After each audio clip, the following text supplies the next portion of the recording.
ओम नमः शिवाय। हर हर महादेव।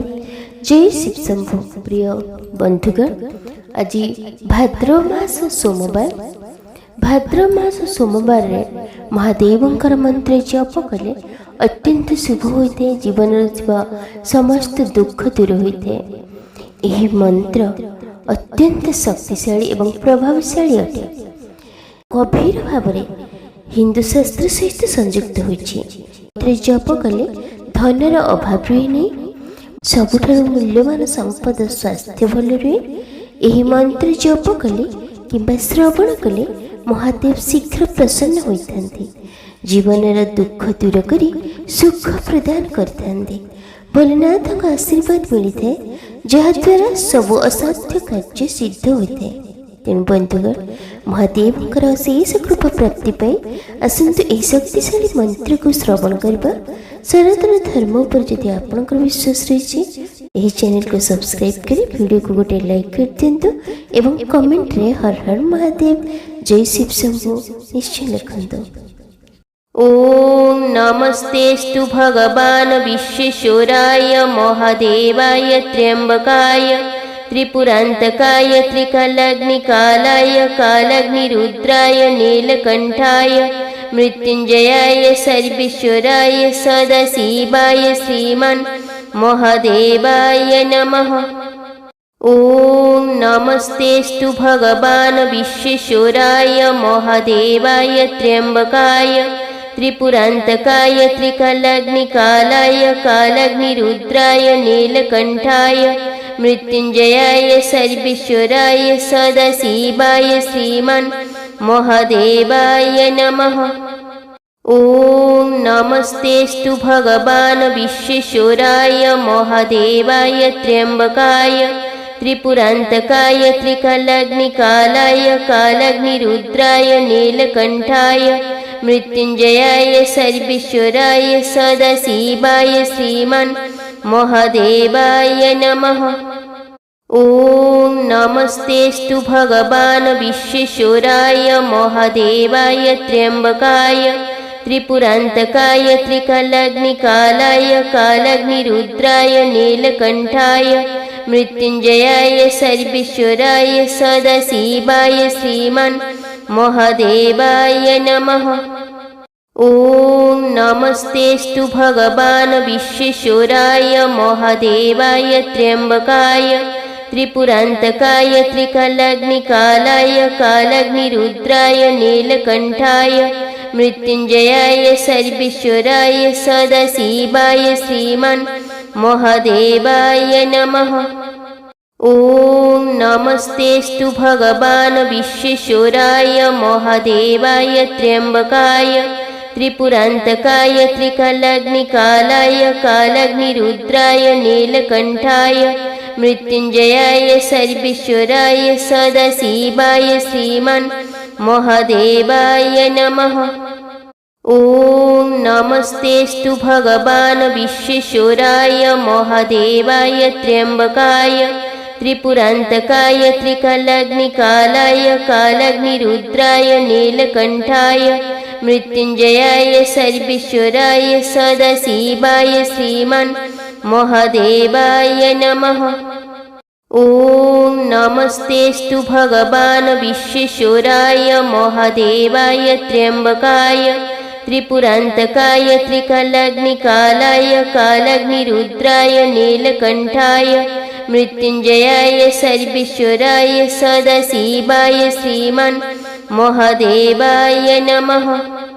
ओम नमस्तेस्तु भगवान विश्वेश्वराय महादेवाय त्र्यंबकाय त्रिपुरांतकाय त्रिकालाग्निकालाय कालाग्निरुद्राय नीलकंठाय मृत्युंजयाय सर्वेश्वराय सदाशिवाय श्रीमन् महादेवाय नमः। ओम नमस्तेस्तु भगवान विश्वेश्वराय महादेवाय त्र्यंबकाय त्रिपुरांतकाय त्रिकालाग्निकालाय कालाग्निरुद्राय नीलकंठाय मृत्युंजयाय सर्वेश्वराय सदाशिवाय श्रीमन् महादेवाय नमः।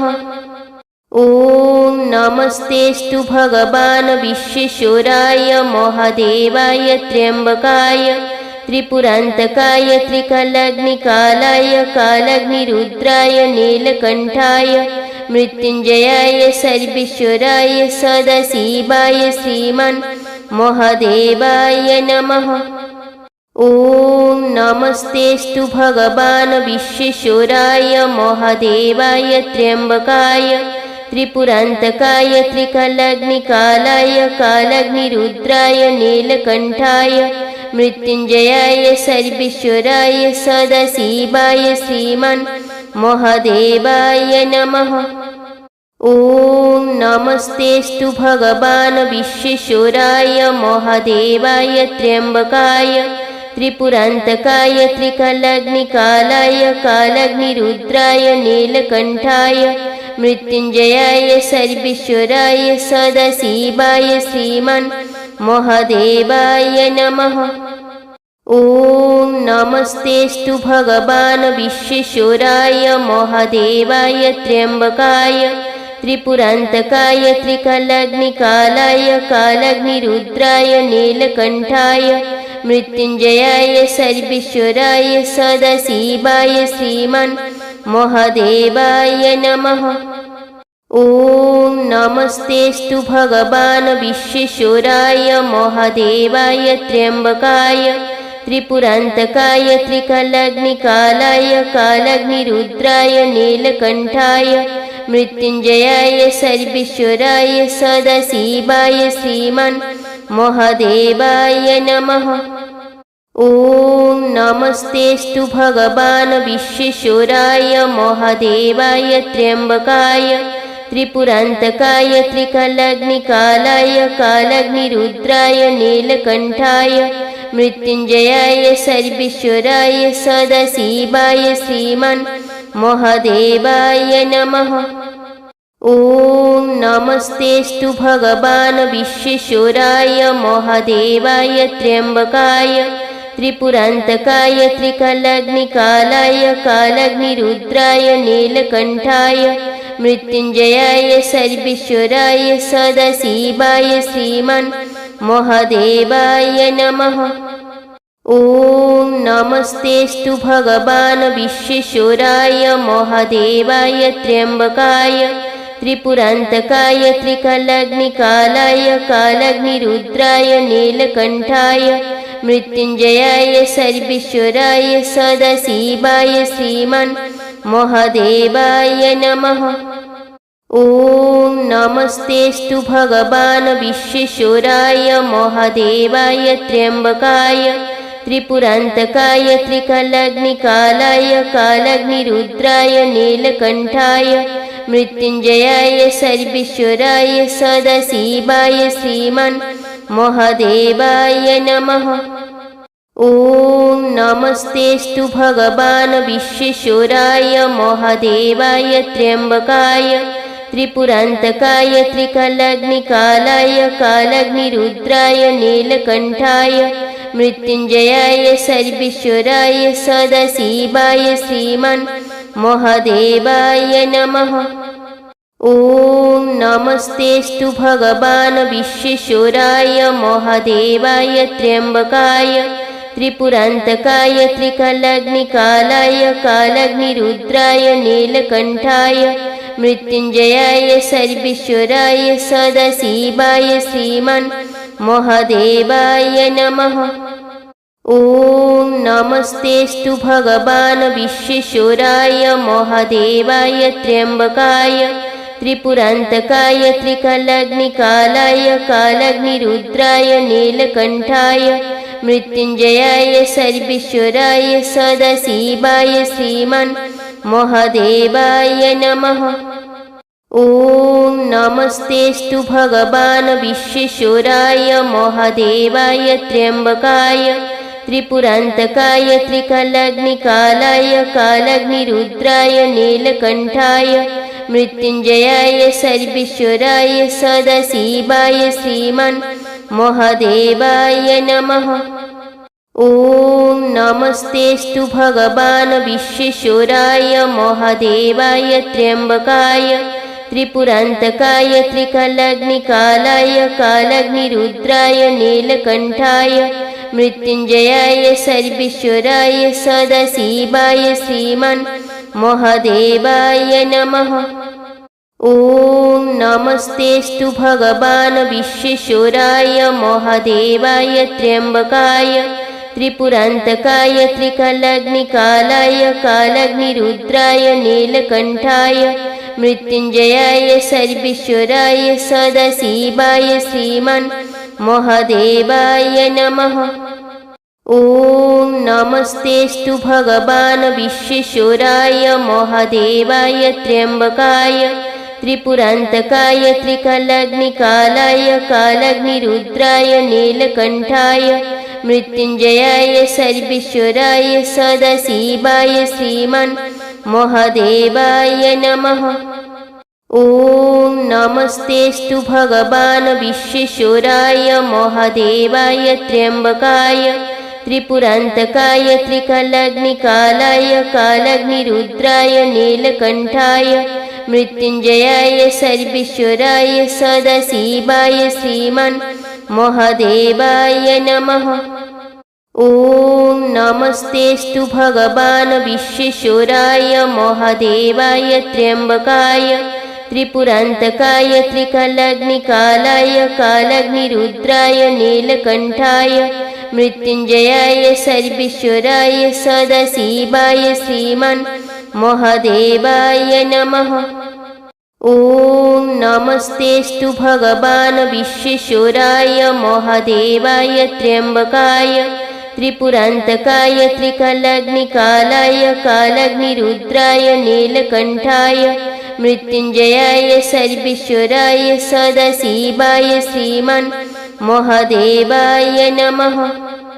ॐ नमस्तेऽस्तु भगवान् विश्वेश्वराय महादेवाय त्र्यम्बकाय त्रिपुरान्तकाय त्रिकालाग्निकालाय कालाग्निरुद्राय नीलकण्ठाय मृत्युञ्जयाय सर्वेश्वराय सदाशिवाय श्रीमन् महादेवाय नमः। ॐ नमस्तेऽस्तु भगवान् विश्वेश्वराय महादेवाय त्र्यम्बकाय त्रिपुरान्तकाय त्रिकालाग्निकालाय कालाग्निरुद्राय नीलकण्ठाय मृत्युञ्जयाय सर्वेश्वराय सदाशिवाय श्रीमन् महादेवाय नमः। ॐ नमस्तेऽस्तु भगवान् विश्वेश्वराय महादेवाय त्र्यम्बकाय त्रिपुरान्तकाय त्रिकालाग्निकालाय कालाग्निरुद्राय नीलकण्ठाय मृत्युञ्जयाय सर्वेश्वराय सदाशिवाय श्रीमन् महादेवाय नमः। ॐ नमस्तेऽस्तु भगवान् विश्वेश्वराय महादेवाय त्र्यम्बकाय त्रिपुरान्तकाय त्रिकालाग्निकालाय कालाग्निरुद्राय नीलकण्ठाय मृत्युञ्जयाय सर्वेश्वराय सदाशिवाय श्रीमन् महादेवाय नमः। ॐ नमस्तेऽस्तु भगवान् विश्वेश्वराय महादेवाय त्र्यम्बकाय त्रिपुरान्तकाय त्रिकालाग्निकालाय कालाग्निरुद्राय नीलकण्ठाय मृत्युञ्जयाय सर्वेश्वराय सदाशिवाय श्रीमन् महादेवाय नमः। ॐ नमस्तेऽस्तु भगवान् विश्वेश्वराय महादेवाय त्र्यम्बकाय त्रिपुरान्तकाय त्रिकालाग्निकालाय कालाग्निरुद्राय नीलकण्ठाय मृत्युञ्जयाय सर्वेश्वराय सदाशिवाय श्रीमन् महादेवाय नमः। ॐ नमस्तेऽस्तु भगवान् विश्वेश्वराय महादेवाय त्र्यम्बकाय त्रिपुरान्तकाय त्रिकालाग्निकालाय कालाग्निरुद्राय नीलकण्ठाय मृत्युञ्जयाय सर्वेश्वराय सदाशिवाय श्रीमन् महादेवाय नमः। ॐ नमस्तेऽस्तु भगवान् विश्वेश्वराय महादेवाय त्र्यम्बकाय त्रिपुरान्तकाय त्रिकालाग्निकालाय कालाग्निरुद्राय नीलकण्ठाय मृत्युञ्जयाय सर्वेश्वराय सदाशिवाय श्रीमन् महादेवाय नमः।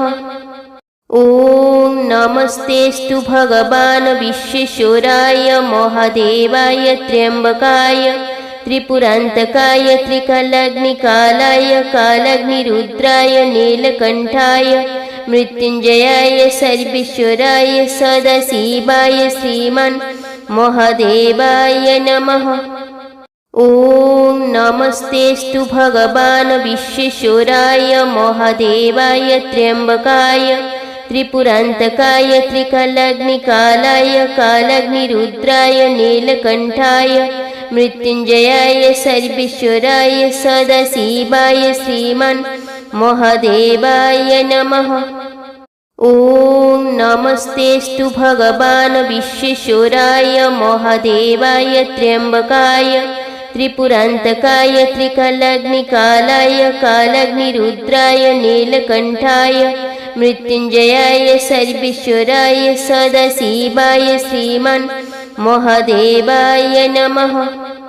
ॐ नमस्तेऽस्तु भगवान् विश्वेश्वराय महादेवाय त्र्यम्बकाय त्रिपुरान्तकाय त्रिकालाग्निकालाय कालाग्निरुद्राय नीलकण्ठाय मृत्युञ्जयाय सर्वेश्वराय सदाशिवाय श्रीमन् महादेवाय नमः। ॐ नमस्तेऽस्तु भगवान् विश्वेश्वराय महादेवाय त्र्यम्बकाय त्रिपुरान्तकाय त्रिकालाग्निकालाय कालाग्निरुद्राय नीलकण्ठाय मृत्युञ्जयाय सर्वेश्वराय सदाशिवाय श्रीमन् महादेवाय नमः। ॐ नमस्तेऽस्तु भगवान् विश्वेश्वराय महादेवाय त्र्यम्बकाय त्रिपुरान्तकाय त्रिकालाग्निकालाय कालाग्निरुद्राय नीलकण्ठाय मृत्युञ्जयाय सर्वेश्वराय सदाशिवाय श्रीमन् महादेवाय नमः। ॐ नमस्तेऽस्तु भगवान् विश्वेश्वराय महादेवाय त्र्यम्बकाय त्रिपुरान्तकाय त्रिकालाग्निकालाय कालाग्निरुद्राय नीलकण्ठाय मृत्युञ्जयाय सर्वेश्वराय सदाशिवाय श्रीमन् महादेवाय नमः। ॐ नमस्तेऽस्तु भगवान् विश्वेश्वराय महादेवाय त्र्यम्बकाय त्रिपुरान्तकाय त्रिकालाग्निकालाय कालाग्निरुद्राय नीलकण्ठाय मृत्युञ्जयाय सर्वेश्वराय सदाशिवाय श्रीमन् महादेवाय नमः। ॐ नमस्तेऽस्तु भगवान् विश्वेश्वराय महादेवाय त्र्यम्बकाय त्रिपुरान्तकाय त्रिकालाग्निकालाय कालाग्निरुद्राय नीलकण्ठाय मृत्युञ्जयाय सर्वेश्वराय सदाशिवाय श्रीमन् महादेवाय नमः। ॐ नमस्तेऽस्तु भगवान् विश्वेश्वराय महादेवाय त्र्यम्बकाय त्रिपुरान्तकाय त्रिकालाग्निकालाय कालाग्निरुद्राय नीलकण्ठाय मृत्युञ्जयाय सर्वेश्वराय सदाशिवाय श्रीमन् महादेवाय नमः। ॐ नमस्तेऽस्तु भगवान् विश्वेश्वराय महादेवाय त्र्यम्बकाय त्रिपुरान्तकाय त्रिकालाग्निकालाय कालाग्निरुद्राय नीलकण्ठाय मृत्युञ्जयाय सर्वेश्वराय सदाशिवाय श्रीमन् महादेवाय नमः। ॐ नमस्तेऽस्तु भगवान् विश्वेश्वराय महादेवाय त्र्यम्बकाय त्रिपुरान्तकाय त्रिकालाग्निकालाय कालाग्निरुद्राय नीलकण्ठाय मृत्युञ्जयाय सर्वेश्वराय सदाशिवाय श्रीमन् महादेवाय नमः। ॐ नमस्तेऽस्तु भगवान् विश्वेश्वराय महादेवाय त्र्यम्बकाय त्रिपुरान्तकाय त्रिकालाग्निकालाय कालाग्निरुद्राय नीलकण्ठाय मृत्युञ्जयाय सर्वेश्वराय सदाशिवाय श्रीमन् महादेवाय नमः। ॐ नमस्तेऽस्तु भगवान् विश्वेश्वराय महादेवाय त्र्यम्बकाय त्रिपुरान्तकाय त्रिकालाग्निकालाय कालाग्निरुद्राय नीलकण्ठाय मृत्युञ्जयाय सर्वेश्वराय सदाशिवाय श्रीमान् महादेवाय नमः। ॐ नमस्तेऽस्तु भगवान् विश्वेश्वराय महादेवाय त्र्यम्बकाय त्रिपुरान्तकाय त्रिकालाग्निकालाय कालाग्निरुद्राय नीलकण्ठाय मृत्युञ्जयाय सर्वेश्वराय सदाशिवाय श्रीमान् महादेवाय नमः। ॐ नमस्तेऽस्तु भगवान् विश्वेश्वराय महादेवाय त्र्यम्बकाय त्रिपुरान्तकाय त्रिकालाग्निकालाय कालाग्निरुद्राय नीलकण्ठाय मृत्युञ्जयाय सर्वेश्वराय सदाशिवाय श्रीमान् महादेवाय नमः। ॐ नमस्तेऽस्तु भगवान् विश्वेश्वराय महादेवाय त्र्यम्बकाय त्रिपुरान्तकाय त्रिकालाग्निकालाय कालाग्निरुद्राय नीलकण्ठाय मृत्युञ्जयाय सर्वेश्वराय सदाशिवाय श्रीमान् महादेवाय नमः। ॐ नमस्तेऽस्तु भगवान् विश्वेश्वराय महादेवाय त्र्यम्बकाय त्रिपुरान्तकाय त्रिकालाग्निकालाय कालाग्निरुद्राय नीलकण्ठाय मृत्युञ्जयाय सर्वेश्वराय सदाशिवाय श्रीमान् महादेवाय नमः।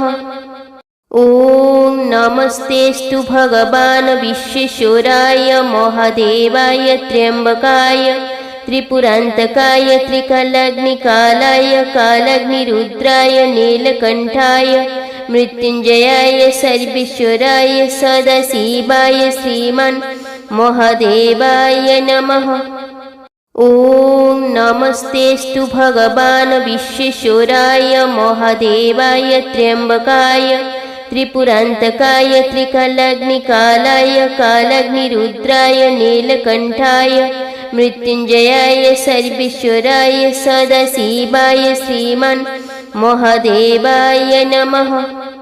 ॐ नमस्तेऽस्तु भगवान् विश्वेश्वराय महादेवाय त्र्यम्बकाय त्रिपुरान्तकाय त्रिकालाग्निकालाय कालाग्निरुद्राय नीलकण्ठाय मृत्युञ्जयाय सर्वेश्वराय सदाशिवाय श्रीमान् महादेवाय नमः।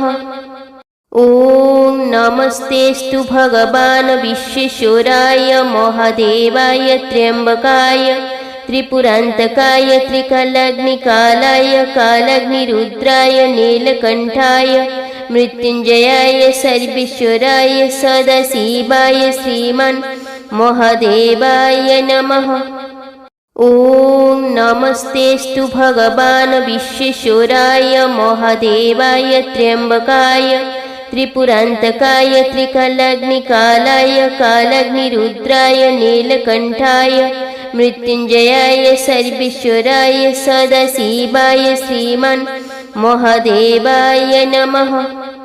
ॐ नमस्तेऽस्तु भगवान् विश्वेश्वराय महादेवाय त्र्यम्बकाय त्रिपुरान्तकाय त्रिकालाग्निकालाय कालाग्निरुद्राय नीलकण्ठाय मृत्युञ्जयाय सर्वेश्वराय सदाशिवाय श्रीमान् महादेवाय नमः। ॐ नमस्तेऽस्तु भगवान् विश्वेश्वराय महादेवाय त्र्यम्बकाय त्रिपुरान्तकाय त्रिकालाग्निकालाय कालाग्निरुद्राय नीलकण्ठाय मृत्युञ्जयाय सर्वेश्वराय सदाशिवाय श्रीमान् महादेवाय नमः। ॐ नमस्तेऽस्तु भगवान् विश्वेश्वराय महादेवाय त्र्यम्बकाय त्रिपुरान्तकाय त्रिकालाग्निकालाय कालाग्निरुद्राय नीलकण्ठाय मृत्युञ्जयाय सर्वेश्वराय सदाशिवाय श्रीमान् महादेवाय नमः।